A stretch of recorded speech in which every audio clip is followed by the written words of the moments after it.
Bienvenidos, esta es una nueva edición de Informe Diario.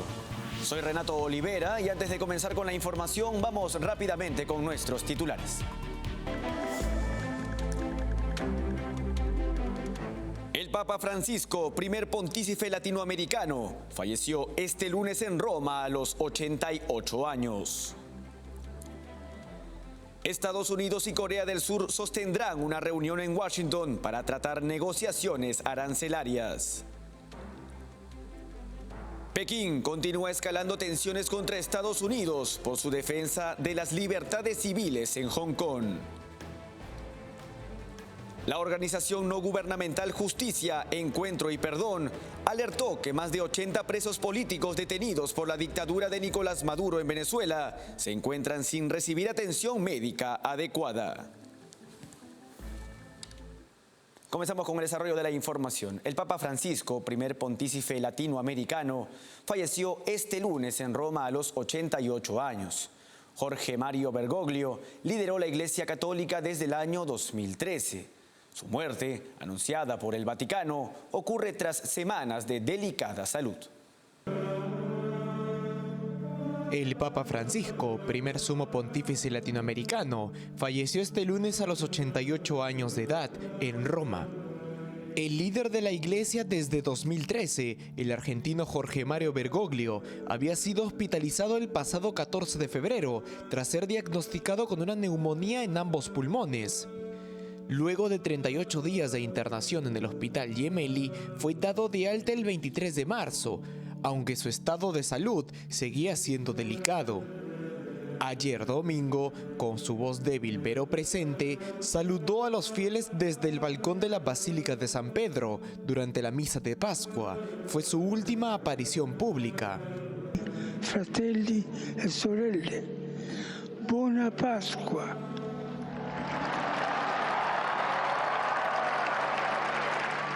Esta mañana, a las 7:35 hora local, el cardenal Kevin Farrell anunció su fallecimiento con un mensaje en el canal oficial del Vaticano. El obispo de Roma, Francisco, volvió a la casa del Padre. Se ha dispuesto un periodo de 9 días de exequias. En las próximas 2 o 3 semanas se convocará el cónclave, que reunirá a unos 130 cardenales electores, más de 2/3 de ellos designados por el propio Francisco. Durante la jornada, la plaza de San Pedro permaneció en silencio, solo interrumpido por el repicar de las campanas. Hasta la elección del nuevo papa, el cardenal irlandés Kevin Farrell ejercerá como carmalengo, encargado de la administración interina del Vaticano.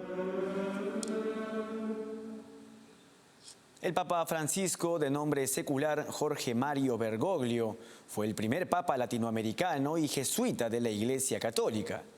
Bergoglio, quien falleció este lunes, estudió ingeniería química antes de ingresar al seminario.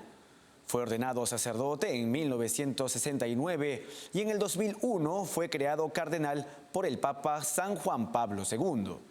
El 13 de marzo de 2013 fue elegido papa, destacándose por encuentros históricos con líderes religiosos y viajes inéditos, donde promovió el diálogo y la paz. Jorge Mario Bergoglio, el primer papa latinoamericano, jesuita y con el nombre de Francisco, nació el 17 de diciembre de 1936 en Buenos Aires, Argentina. Antes de su vocación sacerdotal, estudió ingeniería química, graduándose a los 19 años. Poco después, ingresó al seminario de Villa Devoto, guiado por los jesuitas. A los 21 años, en 1957, enfrentó una grave enfermedad pulmonar que marcó su vida. Como él mismo relató, tuvo que luchar por su vida tras perder parte de un pulmón. En 1960 fue enviado a Chile, donde completó estudios de humanidades, regresando a Argentina para licenciarse en filosofía en 1963. Posteriormente, entre 1964 y 1966, enseñó literatura y psicología, y en 1970 se graduó en teología. Fue ordenado sacerdote el 13 de diciembre de 1969 y continuó su formación en España. En 1973 realizó la profesión perpetua como jesuita y fue elegido provincial de la Orden en Argentina. En 1992, el Papa San Juan Pablo II lo nombró obispo auxiliar de Buenos Aires y en el 2001 lo creó cardenal. El 13 de marzo del 2013 fue elegido papa tras la quinta votación del cónclave, marcando un hito en la historia de la Iglesia Católica. Su pontificado estuvo marcado por encuentros inéditos. El 23 de marzo del 2013 almorzó con Benedicto XVI en Castel Gandolfo, protagonizando una de las pocas reuniones entre dos papas vivos. En el 2016 se reunió en La Habana con el patriarca Kirill de Moscú en el primer acercamiento entre ambas iglesias desde el cisma de 1054. Y en el 2021 fue el primer pontífice en visitar Irak, donde mantuvo un histórico diálogo con el ayatolá Ali al-Sistani, promoviendo la paz y el entendimiento interreligioso. El Vaticano ha establecido un nuevo protocolo para los funerales del Papa Francisco, con cambios que simplifican la ceremonia y reflejan la fe en la resurrección. Durante el periodo de sede vacante, el camarlengo asume los asuntos temporales del Vaticano. El nuevo pontífice será elegido mediante cónclave. El Vaticano estableció un protocolo detallado para los funerales del Papa Francisco, quien dejó aprobada en noviembre del 2024 una nueva edición del Ordo Exequarium Romani Pontifices, el documento que regula el rito fúnebre de los pontífices. Las modificaciones introducidas buscan simplificar la ceremonia y reflejar con mayor claridad la fe cristiana en la resurrección. Según el nuevo protocolo, el cuerpo del Papa será colocado en un ataúd de madera con interior de zinc, reemplazando el tradicional sistema de 3 ataúdes. Además, se ha eliminado el velatorio privado en la capilla del Palacio Apostólico. El féretro será trasladado directamente a la Basílica de San Pedro, donde permanecerá expuesto al público en un ataúd abierto sin catafalco ni báculo papal. La misa exequial se celebrará en la Plaza de San Pedro y será presidida por el decano del Colegio Cardenalicio. En un gesto simbólico se evitarán títulos asociados al poder temporal, utilizando designaciones sencillas como obispo de Roma o pastor. Finalizado el oficio religioso, el cuerpo será llevado a su lugar de sepultura. Aunque la tradición indica que los papas sean enterrados en las grutas vaticanas, el Papa Francisco manifestó su deseo de descansar en la Basílica de Santa María la Mayor en Roma. Tras la inhumación, el Colegio Cardenalicio comenzará el proceso para elegir al nuevo Papa. Durante el periodo de sede vacante, el camarlengo se encarga de los asuntos temporales del Vaticano. El nuevo pontífice será elegido en cónclave en la Capilla Sixtina mediante votación secreta entre cardenales. Si hay acuerdo, se produce la tradicional fumata blanca anunciando al mundo el Habemus Papam, seguido de la presentación oficial del nuevo líder de la Iglesia desde el balcón central de San Pedro. Diversos líderes internacionales lamentaron la muerte del Papa Francisco. J.D. Vance, vicepresidente de Estados Unidos, expresó en X su conmoción por la noticia y recordó con emoción la homilía que el Papa dio durante los primeros días de la pandemia de COVID-19, calificándola como realmente hermosa.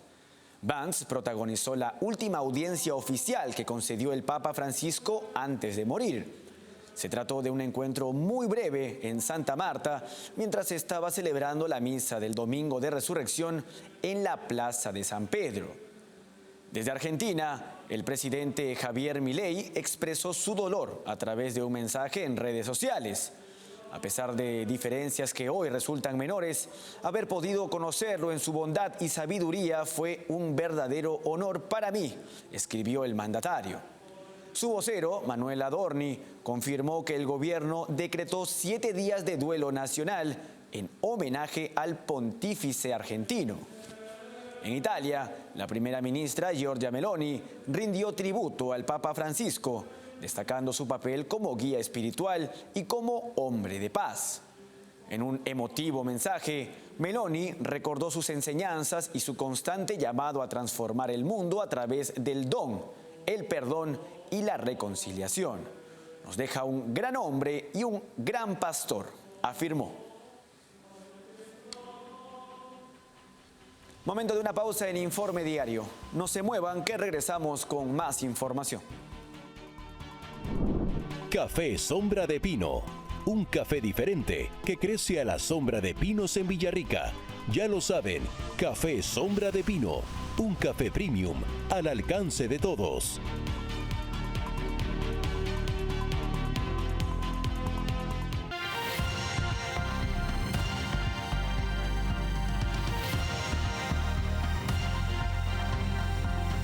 Continuamos con la información. Pekín ha respondido con nuevas restricciones a funcionarios y líderes de organizaciones estadounidenses en represalia por las sanciones impuestas por Washington a altos cargos chinos y hongkoneses.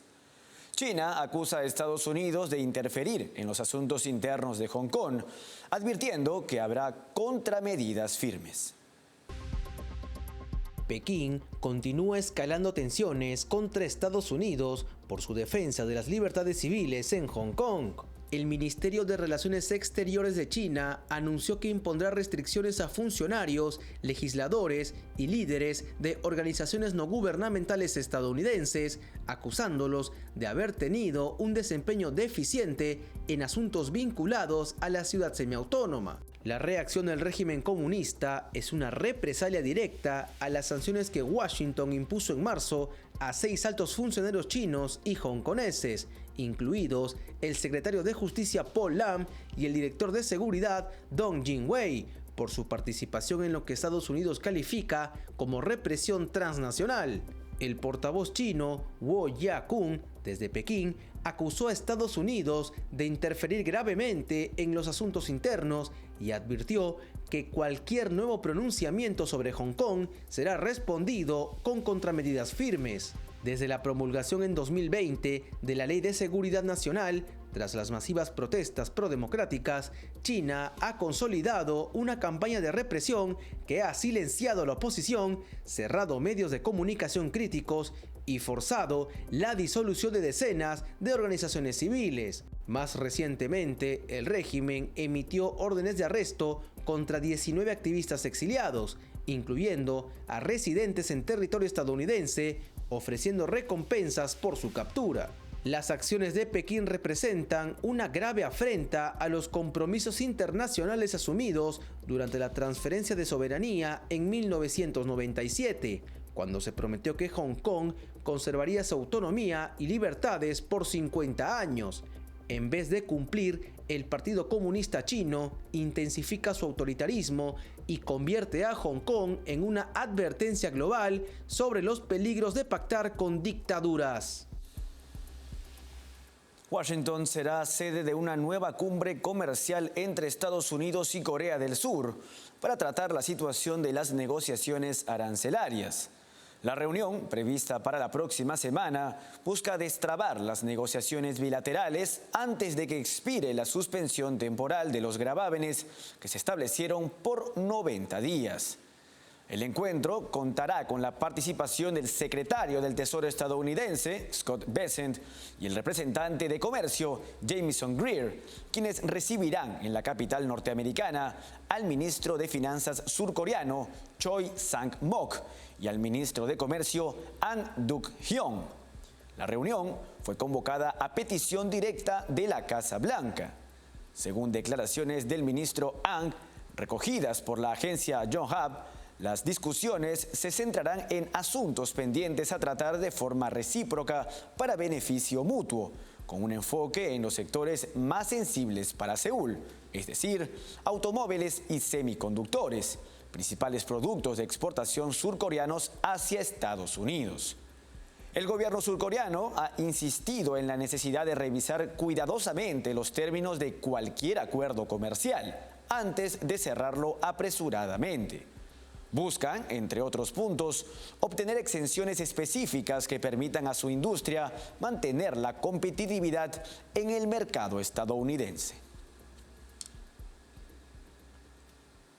Vamos a continuar con la información, contándoles que la organización no gubernamental Justicia, Encuentro y Perdón denunció que más de 80 presos políticos en Venezuela, detenidos por la dictadura de Nicolás Maduro, carecen de atención médica adecuada. Entre los casos más alarmantes se encuentra el de Rocío San Miguel, activista y presidente de Control Ciudadano, detenida arbitrariamente desde febrero de 2024, quien presenta una fractura no atendida desde hace más de 7 meses, poniendo en riesgo su salud.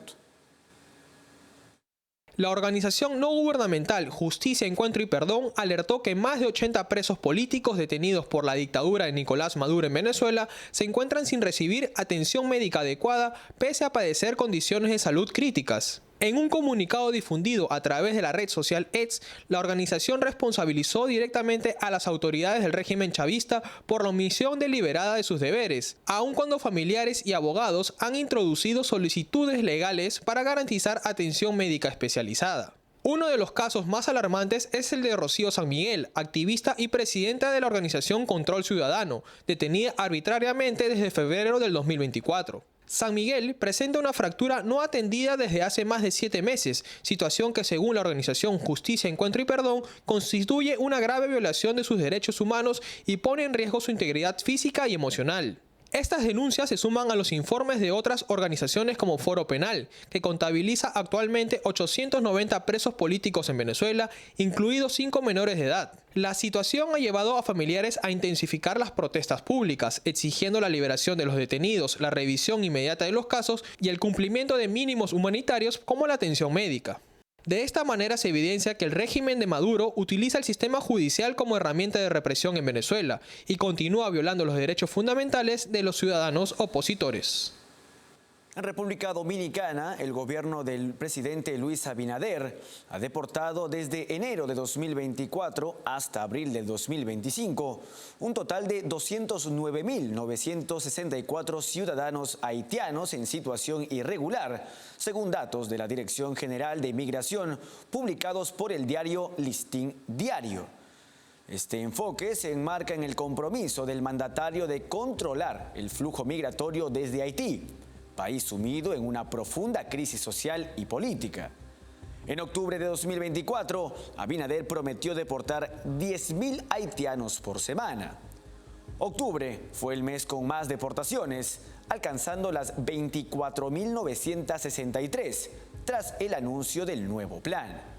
Sin embargo, los números descendieron en noviembre y diciembre, con 16.715 y 13.242 respectivamente. En los primeros meses de 2025, el promedio semanal ha sido de 3.000 deportaciones, lo que refleja un esfuerzo sostenido, pero inferior a lo planteado inicialmente.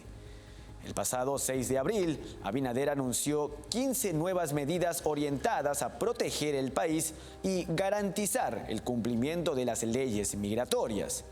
Entre ellas, se incluyen acciones para reforzar el control fronterizo, acelerar los procesos de deportación y aumentar la presencia de las fuerzas del orden en puntos estratégicos. De esta manera, el gobierno dominicano busca enviar un mensaje firme de soberanía y legalidad, posicionando la política migratoria como un eje central de su agenda de seguridad. Momento de una nueva pausa en Informe Diario. No se muevan, tenemos todavía más para ustedes. Café Sombra de Pino. Un café diferente que crece a la sombra de pinos en Villarrica. Ya lo saben, Café Sombra de Pino. Un café premium al alcance de todos.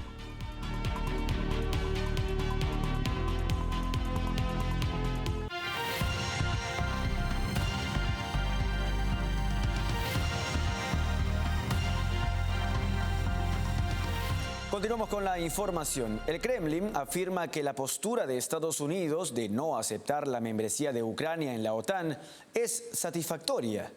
El Kremlin expresó su satisfacción tras conocer que el gobierno del presidente estadounidense, Donald Trump, descartó la posibilidad de que Ucrania se una a la OTAN. El portavoz del Kremlin, Dmitry Peskov, aseguró que esta decisión coincide con la postura histórica de Rusia, pero declinó comentar sobre las esperanzas de Trump de un acuerdo de paz. esta semana. Según Peskov, la adhesión de Ucrania a la alianza militar liderada por Estados Unidos ha sido uno de los factores principales del conflicto iniciado en el año 2022, cuando el presidente Vladimir Putin ordenó la invasión de tropas rusas a territorio ucraniano. Ese hecho desató el mayor enfrentamiento entre Moscú y Occidente desde la Guerra Fría. El general estadounidense Kate Kellogg, enviado del gobierno de Trump, confirmó el domingo que la membresía de Ucrania en la OTAN estaba descartada. Trump, por su parte, afirmó que el apoyo previo de Washington a ese ingreso fue una de las causas fundamentales de la guerra. Aunque el Kremlin evitó pronunciarse sobre las declaraciones más recientes de Trump, el mandatario estadounidense expresó su deseo de que Rusia y Ucrania lleguen a un acuerdo de paz esta misma semana. La administración Trump ha promovido su imagen como pacificadora y del conflicto y presenta la guerra en Ucrania como una confrontación indirecta entre Estados Unidos y Rusia que busca resolver cuanto antes. Hasta aquí llegamos con la presente edición en Informe Diario. Antes de despedirnos y para obtener más información, escaneen el código QR que aparece en este momento en sus pantallas. No se olviden que estamos en www.grupotvl.com. Síganos también en Twitch como TVLESP. Escúchanos a través de Spotify como TVL en español y suscríbanse a nuestro canal de YouTube, TVL en español, donde podrán ver y seguir nuestra señal en vivo. Hasta aquí llegamos con la presente edición en Informe Diario. Con su permiso.